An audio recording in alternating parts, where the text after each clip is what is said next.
Viewers welcome back on program. So हुण आपां जम्मू कश्मीर के हवाले नाल गलबात करन जा रहे हैं कि जम्मू कश्मीर की जिहड़ी साबका मुख मंत्री महबूबा मुफ्ती ने दोष लाया कि एक निश्चित योजना अनुसार जम्मू कश्मीर विच जिहड़ा गुज्जर अते बकरवाल कबीलिਆਂ ਨੂੰ ਜਿਹੜਾ ਹੈ ਉਹ ਬੇਕਾਰ ਕੀਤਾ ਜਾ ਰਿਹਾ ਹੈ। सो इस बारे आपां विचार चर्चा करन जा रहे हैं। सो ਅਸੀਂ ਚਾਹਾਂਗੇ कि तुसीं ਸਾਡੇ ਨਾਲ इसे तरह ही बने रहना। देखण सुन ਲਈ ਤੁਹਾਡਾ ਸਭ ਦਾ बहुत बहुत शुक्रिया जी। राज साहब की विचार ने? देखो, ਜਦੋਂ ਇਹਨਾਂ ਨੇ 5 ਅਗਸਤ 2019 ਨੂੰ ਕਸ਼ਮੀਰ ਦਾ ਰੁਤਬਾ ਆਰਟੀਕਲ 370-35 ਖਤਮ ਕੀਤਾ, ਨਾਲ ਦੀ ਨਾਲ ਉਹਦੀ ਸੂਬੇ ਦੇ ਤੌਰ ਤੇ ਹੋਂਦ ਵੀ ਖਤਮ ਕਰ ਦਿੱਤੀ। ਜੰਮੂ ਕਸ਼ਮੀਰ ਇੱਕ ਅੱਡ ਯੂਨੀਅਨ ਟੈਰੀਟਰੀ ਬਣਾ ਦਿੱਤਾ ਹੈ ਔਰ ਲੱਦਾਖ ਨੂੰ ਇੱਕ ਅੱਡ ਬਣਾ ਦਿੱਤਾ ਹੈ। ਔਰ ਇਸ ਸਾਰੇ ਪੀਰੀਅਡ 'ਚ ਹੁਣ ਅਸੀਂ ਜੇ ਦੇਖਦੇ ਹਾਂ ਕਿ ਵੀ ਆਲਮੋਸਟ 15 ਮਹੀਨੇ ਹੋ ਜਾਣੇ ਨੇ, ਸਤੰਬਰ ਅਕਤੂਬਰ ਨਵੰਬਰ ਆ ਗਿਆ, ਉਹੀ ਦਿਨ ਚੱਲ ਰਹੇ ਨੇ।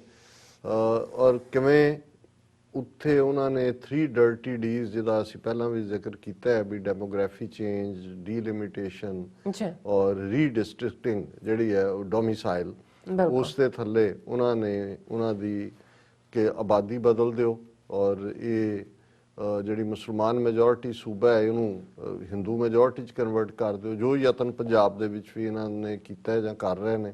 ਅਸਾਮ ਦੇ ਵਿੱਚ ਤਾਂ ਉਹਨਾਂ ਨੇ 2 ਮਿਲੀਅਨ ਨੂੰ ਵੈਸੇ ਹੀ ਜਿਹੜਾ ਹੈ ਉਹਦੇ ਥੱਲੇ ਸਿਟੀਜ਼ਨਸ਼ਿਪ ਐਕਟ ਦਾ ਬਣਾ ਕੇ CCA ਦੇ ਥੱਲੇ ਉਹਨਾਂ ਨੇ 2 ਮਿਲੀਅਨ ਦਾ ਵੈਸੇ ਹੀ ਕਰਤਾ ਜੀ, ਇਹ ਹੈ ਹੀ ਨਹੀਂ। ਸੋ ਇਹ ਵੀ ਉਹਦਾ ਮਤਲਬ ਹੈ ਕਿ ਉਹ ਉਹਨਾਂ ਨੂੰ ਵੋਟ ਦਾ ਹੱਕ ਵੀ ਨਹੀਂ ਹੈ, ਰਹਿਣ ਦਾ ਹੱਕ ਵੀ ਨਹੀਂ ਹੈ।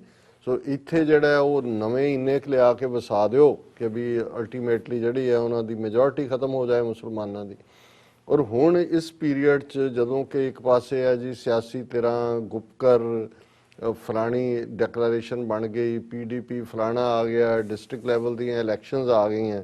ਹੁਣ ਈਵਨ ਇਹ ਜਿਹੜੀ ਐਕਟੀਵਿਟੀ ਇੰਡੀਅਨ ਦਾਇਰਾਕਾਰ ਵਾਲੇ ਪ੍ਰੋ ਇੰਡੀਆ ਗਰੁੱਪਾਂ ਵਾਲੇ ਵੀ ਕਰ ਰਹੇ ਨੇ, ਉਹਨਾਂ ਨੂੰ ਬਰਦਾਸ਼ਤ ਨਹੀਂ ਹੁੰਦੀ। ਔਰ ਅਮਿਤ ਸ਼ਾਹ ਨੇ ਕੱਲ ਉੱਪਰੋਂ ਥੱਲੀ ਜਿਹੜੀ ਹੈ 2-3 ਟਵੀਟਸ ਕਰਕੇ ਦੱਸਿਆ ਕਿ ਵੀ ਈਵਨ ਇਹਨਾਂ ਨੂੰ ਵੀ ਜੇ ਇਹਨਾਂ ਨੂੰ ਲੱਗੇਗਾ ਕਿ ਵੀ ਇਹ ਥੋੜੀ ਬਹੁਤ ਪੋਪੂਲਰ ਆਵਾਜ਼ ਨੂੰ ਦੀ ਤਰਜਮਾਨੀ ਕਰ ਰਹੇ ਨੇ ਤਾਂ ਫਰਦਰ ਇਹਨਾਂ ਨੂੰ ਚੈੱਕ ਕਰ ਦਿੱਤਾ ਜਾਏ। ਉਹ ਕਹਿ ਰਹੇ ਦਾ Gupkar gang is going global, they want foreign forces to intervene in Jammu and Kashmir.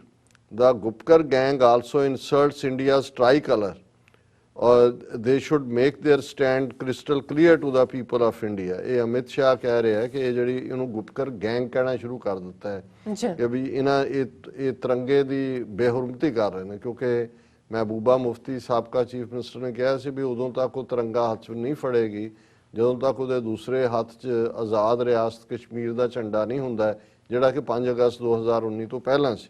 ਔਰ ਉਹ ਕਹਿ ਰਿਹਾ ਅਮਿਤ ਸ਼ਾਹ ਇਹ ਤਿਰੰਗੇ ਦੀ ਵੀ ਇਨਸਲਟ ਹੈ ਔਰ ਇਹ ਤਾਂ ਜਿਹੜੇ ਨੇ ਫੋਰਨ ਜਿਹੜੀਆਂ ਫੋਰਨਰਸ ਦੀ ਇੰਟਰਵੈਂਸ਼ਨ ਚਾਹੁੰਦੇ ਨੇ। ਕਿਉਂਕਿ ਫਾਰੂਕ ਅਬਦੁੱਲਾ ਨੇ ਕਿਹਾ ਸੀ ਕਿ ਭਾਈ ਕਸ਼ਮੀਰੀ ਹੁਣ ਇੰਡੀਆ ਨਾਲ ਕੋਈ ਨਹੀਂ ਹੈ, ਉਹ ਤਾਂ even better they like to be governed by China. ਫਿਰ ਉਹ ਨਾਲ ਦੀ ਨਾਲ ਦੂਸਰਾ ਟਵੀਟ ਕਰ ਰਿਹਾ, Congress and Gupkar gang want to take Jammu and Kashmir back to the era of terror and turmoil. ਕਿ ਜੀ ਇਹ ਤਾਂ ਉਹਨੂੰ ਵਾਪਸ ਜਿਹੜੀ ਦਹਿਸ਼ਤਗਰਦੀ ਦਾ ਦੌਰ ਸੀ ਔਰ ਜਿਹੜਾ ਸਾਰਾ ਉਜੜਨ ਉਜਾੜਨ ਦਾ ਦੌਰ ਸੀ, ਤਕਲੀਫ ਤਾਂ ਉਹਦੇ 'ਚ ਲਿਜਾਣਾ ਚਾਹੁੰਦੇ ਨੇ। They want to take away rights of Dalits, woman and tribals that we have ensured by removing article 370। This is why they are being rejected by the people every. ਜੀ ਇਹ ਤਾਂ ਅਸੀਂ ਦਲਿਤਾਂ ਨੂੰ, ਔਰਤਾਂ ਨੂੰ, ਕਬੀਲਿਆਂ ਨੂੰ, ਆਦੀਵਾਸੀਆਂ ਨੂੰ ਹੱਕ ਦਿੱਤੇ, ਇਹ ਤਾਂ ਆਰਟੀਕਲ 370 ਵਾਪਸ ਲਿਆ ਕੇ ਉਹਨਾਂ ਹੱਕਾਂ ਨੂੰ ਖਤਮ ਕਰਨਾ ਚਾਹੁੰਦੇ ਨੇ। ਤੇ ਨਾਲ ਦੀ ਨਾਲ ਉਹਨੇ ਇਸ ਸਾਰੇ ਨੂੰ ਕਹਿ ਕੇ ਜੀ ਇਹ ਇਨਸੈਪਰੇਬਲ ਪਾਰਟ ਹੈ ਔਰ ਯੂਨਿਟੀ ਇੰਟੈਗਰਿਟੀ। ਪਰ ਚੱਲ ਕੀ ਰਿਹਾ, ਇੱਕ ਪਾਸੇ ਤਾਂ ਜਿਵੇਂ ਉਹਨਾਂ ਨੇ ਸੈਂਟਰ ਦੇ 138 ਦੇ ਕਰੀਬ ਲਾਅ ਉੱਥੇ ਲਿਆਂਦੇ, ਜਿਹੜੇ ਪਹਿਲੀ ਅਸੈਂਬਲੀ ਦੇ ਬਣਾਏ ਸੀ ਉਹ ਤੋੜੇ ਔਰ ਜ਼ਮੀਨਾਂ ਖੁੱਲ੍ਹ ਕੇ ਕਿ ਜੀ CRPF ਦੇ ਪਰਮਾਨੈਂਟ ਇੱਥੇ ਕੰਟੋਨਮੈਂਟ ਬਣਾ ਦਿਓ, ਇੱਥੇ ਬਣਾ ਦਿਓ। ਕਿਉਂਕਿ ਜੇ ਦੂਸਰੇ ਲੋਕ ਜਾ ਕੇ ਨਹੀਂ ਵੀ ਵਸਦੇ, ਤੁਸੀਂ ਜਿਹੜੀ ਫੌਜ ਮਿਲੀਅਨ ਹੈ ਜੇ ਉਹਨਾਂ ਦੇ ਨਾਂ ਦੇ ਉੱਤੇ ਉਹਨਾਂ ਦੀਆਂ ਵੀ ਵੋਟਾਂ ਰਜਿਸਟਰ ਹੋ ਜਾਂਦੀਆਂ ਨੇ, ਉੱਥੇ ਰਹਿੰਦੇ ਨੇ, ਉਹ ਚਲੇ ਜਾਂਦੇ ਨੇ, ਕੋਈ ਨਵੇਂ ਆ ਜਾਂਦੇ ਨੇ, ਉਹਨਾਂ ਦੀਆਂ ਵੀ ਕਿਉਂਕਿ ਖੁੱਲ੍ਹ ਖੇਡ ਬਣਾ ਦਿੱਤੀ ਹੈ। ਪਰ ਇਸ ਗੱਲ ਦਾ ਧਿਆਨ ਰਹੇ ਕਿ ਵੀ ਇਹ ਕਸ਼ਮੀਰ ਵਾਦੀ ਵੀ ਔਰ ਜੰਮੂ ਦਾ ਅਪਰ ਰੀਜਨ, ਕਿਉਂਕਿ ਤੁਸੀਂ ਜੰਮੂ ਰੀਜਨ ਨੂੰ ਦੇਖਦੇ ਹੋ ਤੇ ਇਹ ਉਸ ਰਾਵੀ ਦਰਿਆ ਦੇ ਨਾਲ ਔਰ ਫਿਰ ਚੰਬਾ, ਰਾਵੀ, ਕਾਂਗੜਾ ਵੈਲੀ ਜਿੱਥੋਂ ਇਹ ਸਾਰੇ ਨਿਕਲਦੇ ਨੇ ਤੇ ਗੁਜਰਾਂ ਦਾ ਇਵੇਂ ਹੀ ਹੁੰਦਾ ਹੈ, ਜਿਹੜੇ ਜਾਂ ਬੱਕਰਵਾਲ ਕਬੀਲੇ ਨੇ ਕਿ ਜਦੋਂ ਸਰਦੀਆਂ 'ਚ ਉੱਤੇ ਠੰਡ ਹੁੰਦੀ ਹੈ, ਬਰਫ਼ ਹੁੰਦੀ ਹੈ, ਤੇ ਆਪਣੇ ਇੱਜੜ ਦੇ ਨਾਲ ਥੱਲੇ ਆ ਜਾਂਦੇ ਨੇ ਪਲੇਨਸ ਦੇ ਵਿੱਚ, ਫਿਰ ਵਾਪਸ ਚਲੇ ਜਾਂਦੇ ਨੇ। ਔਰ ਕਿਤੇ ਨਾ ਕਿਤੇ ਉਹਨਾਂ ਨੇ ਆਪਣਾ ਜਿਹੜਾ ਉਹਨਾਂ ਦਾ 6 ਮਹੀਨੇ ਦਾ ਮੁਕਾਮ ਹੁੰਦਾ ਉਹਦੇ ਲਈ ਉਹਨਾਂ ਨੇ ਆਪਣੇ ਟਿਕਾਣੇ ਸ਼ੈਲਟਰ ਬਣਾਈ ਹੁੰਦੀ ਹੈ, ਜਿਹਨੂੰ ਢੋਕ ਕਹਿੰਦੇ ਨੇ। ਹੁਣ ਇਹਨਾਂ ਨੇ ਜਿਹੜੀ ਇਹ ਗੱਲ ਮੈਂ ਨਹੀਂ ਕਹਿ ਰਿਹਾ, ਮਹਿਬੂਬਾ ਮੁਫਤੀ ਜਿਹੜੀ 5 ਅਗਸਤ ਦੇ ਪੀਰੀਅਡ ਦੇ ਵਿੱਚ ਚੀਫ ਮਿਨਿਸਟਰ ਸੀਗੀ, ਉਹਨੇ ਕਿਹਾ ਕਿ eviction of Gujjar Bakarwal community part of illegal process started by government. ਉਹਨੇ ਕਿਹਾ ਜੀ ਇਹਨਾਂ ਨੂੰ ਬੇਕਰੇ ਕੀਤਾ ਜਾ ਰਿਹਾ ਹੈ, ਔਰ ਉਹਨੇ ਖੁਦ ਵਿਜ਼ਿਟ ਕੀਤਾ ਜਿੱਥੇ ਕਿ ਇਹਨਾਂ ਨੂੰ ਉਜਾੜਿਆ ਜਾ ਰਿਹਾ। ਸਰਕਾਰ ਉਹਨਾਂ ਦੀਆਂ ਜਿਹੜੀਆਂ ਢੋਕਸ ਨੇ ਟੈਂਪਰੇਰੀ ਸ਼ੈਲਟਰਸ ਉਹ ਡਿਸਟਰੋਏ ਕਰ ਰਹੀ ਹੈ।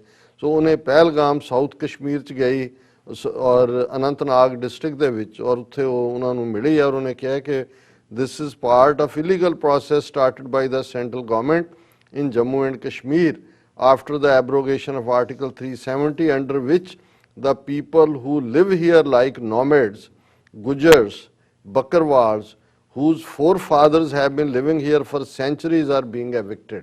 ਕਿ ਗੁੱਜਰ ਬੱਕਰਵਾਲ ਇਹ ਸਾਰੇ ਜਿਹੜੇ ਨੋਮੈਡ ਹੁੰਦੇ ਘੁਮੱਕੜ ਕਬੀਲੇ ਜਿਹੜੇ ਕਿ ਸਦੀਆਂ ਤੋਂ, ਔਰ ਇਹ ਧਰਤੀ ਉਹਨਾਂ ਦੀ ਰਹੀ ਹੈ, ਉਹ ਆਏ ਚਲੇ ਗਏ, ਉੱਪਰ ਚੜ੍ਹ ਕੇ ਪਹਾੜਾਂ ਦੇ ਥੱਲੇ ਆ ਗਏ। ਔਰ ਉਹਨਾਂ ਨੇ ਕਿਹਾ ਕਿ ਵੀ center has made change in the domicile law, it wants to bring people from the whole country to Jammu and Kashmir and evict its own residents। ਇਹ ਬਾਹਰੋਂ ਲਿਆ ਰਹੇ ਨੇ ਔਰ ਇੱਥੋਂ ਵਾਲਿਆਂ ਨੂੰ ਇਹ ਬਾਹਰ ਕੱਢ ਰਹੇ ਨੇ। ਔਰ ਉਹਦੇ ਚ ਉਹਨਾਂ ਨੇ ਕਿਹਾ ਕਿ ਵੀ ਇਹ this is not happening here in Kashmir only, if you see in Jammu, in places like Bhatindi, Sujwan, Chatta, wherever there is Muslim population, the Gujars, the Bakarwals, who are the real protectors of these forests, the government pinpoint them and are evicting them, where will the people go in the winter?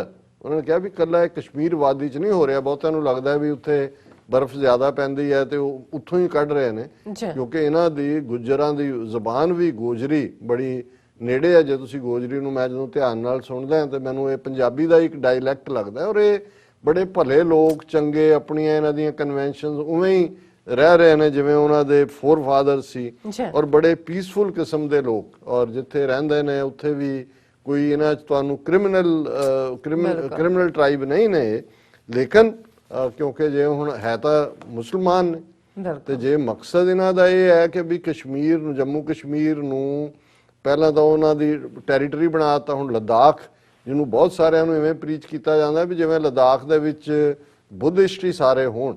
Almost 40 ਤੋਂ 45% ਆਬਾਦੀ ਜਿਹੜੀ ਲੱਦਾਖ ਦੀ ਹੈ, Leh Ladakh union territory ਜਿਹਦੇ ਚ ਕਾਰਗਿਲ ਹੈ, ਉਹ ਮੁਸਲਮਾਨ ਹੈ। ਔਰ ਇਹਨਾਂ ਨੇ ਮਤਲਬ ਉੱਥੇ ਤਾਂ ਇਵੇਂ ਬਣਾ ਦਿੱਤਾ ਜਿਵੇਂ ਉਹ ਐਗਜ਼ਿਸਟ ਹੀ ਨਹੀਂ ਕਰਦੇ। ਔਰ ਇਹ ਵੀ ਤੋੜਨਾ ਉਹਦਾ ਮਤਲਬ ਸੀ ਕਿ ਜੰਮੂ ਕਸ਼ਮੀਰ 'ਚ ਜਿਹੜੀ ਸੋਲੀਡੈਰਿਟੀ ਹੈ, ਕਿਉਂਕਿ ਲੇਹ ਲੱਦਾਖ 'ਚ ਮੁਸਲਮਾਨਾਂ ਤੋਂ ਜੇ ਥੋੜੇ ਬਹੁਤ ਜ਼ਿਆਦਾ ਬੋਧੀ ਨੇ, ਬੋਧੀ ਹਿੰਦੂ ਤਾਂ ਨਹੀਂ ਨੇ। ਸੋ ਹੁਣ ਜਦੋਂ ਤੁਸੀਂ ਬੋਧੀ ਵੀ ਕੱਢ ਦਿੱਤੇ, ਮੁਸਲਮਾਨ ਵੀ ਕਾਰਗਿਲ ਦੇ ਕੱਢ ਦਿੱਤੇ, ਜਿਹੜੇ ਜੰਮੂ ਕਸ਼ਮੀਰ ਯੂਨੀਅਨ ਟੈਰੀਟਰੀ 'ਚ ਰਹਿ ਗਏ ਨੇ ਉਹਨਾਂ 'ਚੋਂ ਤੁਸੀਂ ਗੁੱਜਰ ਔਰ ਬੱਕਰਵਾਲ ਵੀ ਕੱਢ ਦਿੰਦੇ ਹੋ, ਤੇ ਇਵੈਂਚੁਅਲੀ ਉਹ ਹੋਰ ਲੈ ਆਉਂਦੇ ਹੋ। ਫੌਜ ਮਿਲੀਅਨ ਰੱਖੀ ਹੈ, CRPF, ਤੇ ਉਹ ਤਾਂ ਉਹਨਾਂ ਨੂੰ ਜ਼ਿਆਦਾ ਵਕਤ ਨਹੀਂ ਲੱਗਣਾ ਵੀ ਕਹਿਣਗੇ ਜੀ ਕਰਵਾ ਲਓ ਚੋਣਾਂ, ਆ ਦੇਖ ਲਓ ਇਹ ਤਾਂ ਹਿੰਦੂ ਮੈਜੋਰਿਟੀ ਹੈ। ਸੋ ਇਹ ਮੈਂ ਸਮਝਦਾ ਵੀ ਇਹੀ ਮਾਡਲ ਪੰਜਾਬ 'ਚ ਵੀ ਕੀਤਾ ਜਾਣਾ। ਹਾਲਾਂ ਪਿਛਲੇ ਦਿਨਾਂ 'ਚ ਇੱਕ ਖਬਰ ਜਿਹੜੀ ਸਰਕਲ ਕਰ ਰਹੀ ਸੀ ਕਿ ਜੀ ਉਹ ਜਿਹੜਾ ਪਠਾਨਕੋਟ, ਗੁਰਦਾਸਪੁਰ ਔਰ ਮੁਕੇਰੀਆਂ, ਦਸੂਆ ਤੱਕ ਦੇ ਇਲਾਕੇ ਹਿਮਾਚਲ ਨਾਲ ਮਿਲਾਉਣ ਦੀ ਲਾਈਨ ਹੈ ਉਹਨਾਂ ਦੀ, ਔਰ ਅਬੋਹਰ, ਫਾਜ਼ਿਲਕਾ, ਇਧਰਲੇ ਗੰਗਾਨਗਰ ਨਾਲ ਰਾਜਸਥਾਨ 'ਚ ਪਾੜਨ ਦੇ, ਪੰਜਾਬ ਨੂੰ ਤੋੜਨ ਦੇ। ਔਰ ਮੈਨੂੰ ਬਹੁਤ ਸਾਰੀਆਂ ਕਾਲਾਂ ਵੀ ਆਈਆਂ ਕਿਉਂਕਿ ਸੋਸ਼ਲ ਮੀਡੀਆ ਤੇ ਚੱਲ ਰਿਹਾ ਸੀ। ਮੈਂ ਕਿਹਾ ਜੀ ਅਜੇ ਉਹਨਾਂ ਨੂੰ ਲੋੜ ਨਹੀਂ ਹੈ, ਜੇ ਲੋੜ ਪਈ ਤਾਂ ਕਰ ਵੀ ਦੇਣਗੇ, ਪਰ ਹਾਲ ਦੀ ਘੜੀ ਉਹ ਸਮਝਦੇ ਨੇ ਵੀ ਅਸੀਂ ਇਹਨਾਂ ਨੂੰ ਘੇਰ ਘੂਰ ਕੇ, ਜਿਵੇਂ ਉਹਨਾਂ ਨੇ ਆਪਣੇ ਦਲਾਲ ਛੱਡੇ ਹੋਏ ਨੇ, ਆਪਣੇ ਏਜੰਟ, ਉਹ ਬਾਦਲ ਹੋਏ, ਉਹ ਅਮਰਿੰਦਰ ਹੋਏ, ਦੂਜਾ ਹੋਏ, ਕਿ ਇਹ ਮੈਨੇਜੇਬਲ ਹੈ। ਪਰ ਜੇ ਉਹਨਾਂ ਨੂੰ ਇਹ ਲੱਗਾ ਆਉਣ ਵਾਲੇ ਪੀਰੀਅਡ ਕਿ ਨਹੀਂ ਹੈ, ਤੇ ਉਹਨਾਂ ਨੂੰ ਇਹ ਕਰਨ ਦੇ ਵਿੱਚ ਜੰਮੂ ਕਸ਼ਮੀਰ ਵਰਗੀ ਸਟੇਟ ਦੇ ਨਾਲ ਜਿਹੜਾ ਜਿਹਦੀ international recognition as a disputed territory UN security council 'ਚ ਹੈ, ਜਿਹਦੇ ਤੇ ਮੁਲਕ ਖੜੇ ਨੇ, ਜੇ ਉਹਦੇ ਨਾਲ ਇਹ ਕਰ ਸਕਦੇ ਨੇ ਤਾਂ ਅਸੀਂ ਤਾਂ ਕਿਸ ਬਾਗ ਦੀ ਮੂਲੀ ਹੈ। ਸੋ ਇਹ ਜਿਹੜੇ ਚੈਲੰਜਸ ਨੇ ਇਹ ਆਪਣੇ ਏਜੰਡੇ ਦੇ ਉੱਤੇ RSS ਅਖੰਡ ਭਾਰਤ ਦੇ ਉਹ ਕਰ ਰਿਹਾ, ਕਿਸੇ ਨੂੰ ਸਮਝ ਹੋਏ ਜਾਂ ਨਾ ਹੋਏ, ਪਰ ਉਹ ਬਿਲਕੁਲ ਇਸ ਪਾਸੇ ਪੇਸ਼ਕਦਮੀ ਕਰ ਰਿਹਾ। ਜੀ ਰਾਜ ਸਾਹਿਬ, ਤੁਹਾਡਾ ਬਹੁਤ ਬਹੁਤ ਸ਼ੁਕਰੀਆ ਸਾਥ ਲੈਣੇ। ਬ੍ਰੇਕ ਵਿਊਅਰਸ, ਤੁਸੀਂ ਕਿਤਨੇ ਜਾਣਾ, ਮਿਲਦੇ ਹਾਂ ਛੋਟੇ ਜਿਹੇ ਬ੍ਰੇਕ ਤੋਂ ਬਾਅਦ।